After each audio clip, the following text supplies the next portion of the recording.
I will. Mary, hello everyone, and good morning over there in Australia for those of you who are from Australia right now, having their coffee. Jessica and I are both in North America. It's evening for us, and we're both very happy to be part of this webinar and to share with you some information about two innovative interventions, the PrEP and the TEAM, that aims to improve participation of individuals with disabilities by changing aspects of their environment. I'll just say a few words about myself, and then Jessica will introduce herself. So my name is Dana Anaby, and I'm an associate professor at McGill University, the School of Physical and Occupational Therapy. I have a background in occupational therapy, and I am a new member of the CIHR. Jessica, please introduce us, say a few words about yourself. Wonderful. Hi, everyone. I'm Jessica Kramer. I am an associate professor at the University of Florida, where yours truly, Carrie, is also from Florida. I am also an occupational therapist by training. I think you can see that in both Dana and I. We have that we have that real focus on environment and participation, and we're always happy to work together and to present together today. And with that, she's going to take it away. Thank you, Jessica. Okay, so what are we planning for this webinar this morning for you? So I'm going to talk about the PrEP just so you get a sense of what PrEP is, and then I'm going to give you a snapshot of the evidence to support PrEP that we have been gathering in the last 10 years. Then I will share with you some of the projects that I'm involved with CIHR. Then Jessica will present project teams. And lastly, together, Jessica and I will be very happy to answer your questions, listening to new ideas, and maybe start a new collaboration.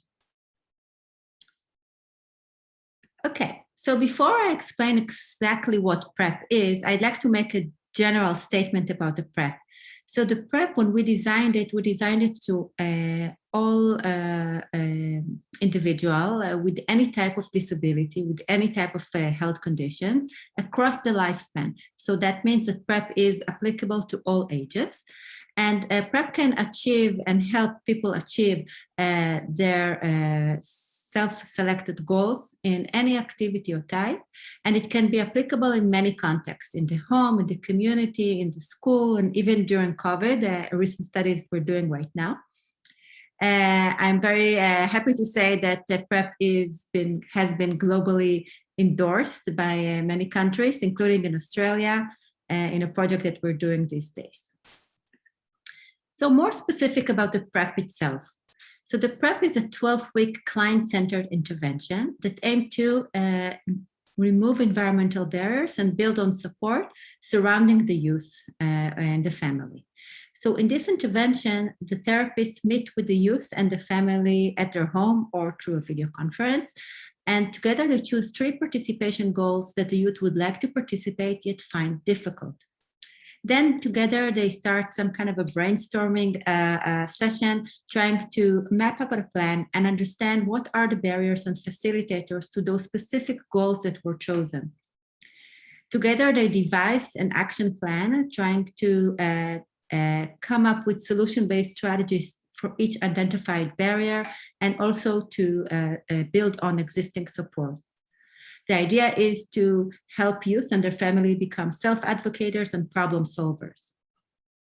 So this collaboration process involves a lot of coaching. So the therapist engage and coaches the youth and the parents, but not only the youth and the parents, but also other service providers and stakeholders that are involved in the activity. So that means that could be volunteers, teachers, friends, other family members, instructors in the community. The idea really is to build a participation team of a range of stakeholders that bring knowledge and enthusiasm to activity, and to coach them and build their capacity on how to make the activity accessible for the youth. So I said earlier that we're talking about changing aspects of the environment. So just to remind you all that the environment has many facets. I know that the first thing that comes to mind when we think about the environment is the physical environment, such as the built environment and accessibility. But we all know that there is more to it. And there are different layers of the environment that we can certainly address through environmental-based interventions, such as the PrEP. So we're talking about social environment, social support and peer support, attitudinal environments, perception, for example, toward disabilities, and also perception toward recreation and the value of being active. Aspects of the family, so there's family functioning, and of course, very important institutional elements such as the policies and availability of programs, as long as temporal, schedule, and seasoning aspects of the environment. This is some example of the types of activities that youth young adults with physical disability set during COVID-19. It's a project that we're doing right now. So you can see there's a variety of activities that young adults would like to participate, from sports, music, recreation, to even work and volunteer. So this is just to showcase the diversity of activities that can be achieved through PrEP. So the PrEP is quite structured intervention. We have a manual that includes 5 steps. Make a goal, where we're setting a participation goal. Map out a plan, where we're actually brainstorming to identify barriers. Make it happen, where we actually devise a plan and act on this plan in order to suggest and implement solution-based strategies. We're measuring the process and outcomes throughout all the process. And lastly, the last step is move forward, where we're having a wrap-up, kind of a reflective session with the youth in order to see how they can carry on their participation to ensure sustainability. So one of the things that I really want you to get the key principles of the PrEP is that we're talking about real life learning. So in this intervention, the therapy is stepping out of the clinical room or the rehabilitation setting into the community, to the specific context of the child. In this intervention, we're moving away from changing aspects of the child or the youth or their body functions or focusing on their impairment level. We're actually helping our clients to participate with the capacity they have just as they are. And this is a very important message for youth with the disability as well. And really the idea is to remove barriers, but also not forget the supports and build and leverage existing supports. There's also an e-learning model about the PrEP that you can certainly complete. It has different chapters that can walk you through the 5 steps of the PrEP. It's quite interactive. It has video clips and case studies and a bank of strategies of examples of how to remove environmental barriers. So this e-learning module is available on the CIHR website. So let's talk quickly about the evidence to support PrEP.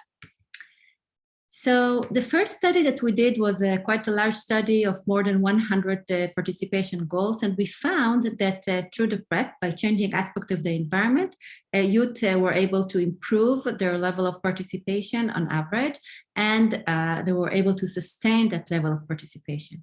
So we were quite happy about those results, but then we asked ourselves, could it be that there is some kind of a generalizability effect, that the youth can actually expand their overall profile of participation beyond those 3 activities that we were working on during the PrEP? And we were actually confirmed our hypothesis because we asked participants to complete a questionnaire about their overall participation before and after the intervention. And then we saw that they really expanded their activities to other settings, to other roles that were not targeted by the intervention. So it was nice to see this kind of ripple effect. We also interviewed parents to see what they think about the intervention. Yes, overall, it was well perceived by parents. They actually confirmed what we have seen in the quantitative data. And they actually told us, yes, my child achieved those 3 goals, but I also saw other benefits or other gains, including social expansion, emotional growth, improvement in physical skills, and also a sense of autonomy. So it was nice to see the multiple benefits that can be generated by one single intervention. Then we did another study that this time we wanted to see if by enhancing participation, we can at the same time improve outcomes at the body function level, which means motor, such as range of motion or tongue control, cognitive, such as attention, and affective, such as reducing stress and anxiety. And we really were able to show that those outcomes that are very important can be enhanced while participating in something that you're passionate about. We also found that the PrEP can work during COVID. There's a nice paper that we put recently with some strategies of how it can be done through during COVID. So this is just a quick example of one of our participants. You can see that this participant had 3 goals: swimming, gymnastic, and singing with a band. And this is a nice plot to show you the progress and change in level of participation before the intervention started and after. And so you can see here that this participant improved in 2 out of the 3 goals. So it's nice to see it as a research evidence, but also nice to show it to our clients and to ask them to reflect on that. Few words about my involvement with CP Achieved. So in the last 3 years, I've been fortunate to work with a wonderful team led by Christine Eames and Margaret Wallen. And this study, in this study, we aim to adapt the PrEP to young adults with complex disability who are living in Australia. We have just developed this supplement to the PrEP with forms that are adapted to this age range and to the Australian context. I'm also part of a community of practice that aims to see how PrEP can work in the workplace and other settings. Lastly, before I hand it to Jessica, I would just want to say that I'd like you to join our LEAP initiative. So this is a knowledge translation initiative set by or started by a range of stakeholders and investigators around the world.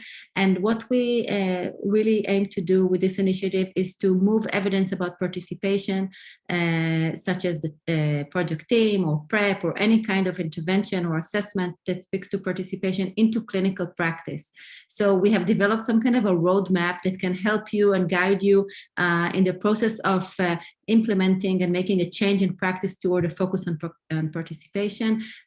This roadmap has some principles and strategies and practical examples. So I really welcome you to start reading about it and start thinking about how you can make a change in your own context. And if you need any assistance or having questions, please contact me. Here is a list of references, all the papers that were published about participation. You're welcome to take a look. So with no further ado, I will hand it to Jessica to talk about the team project.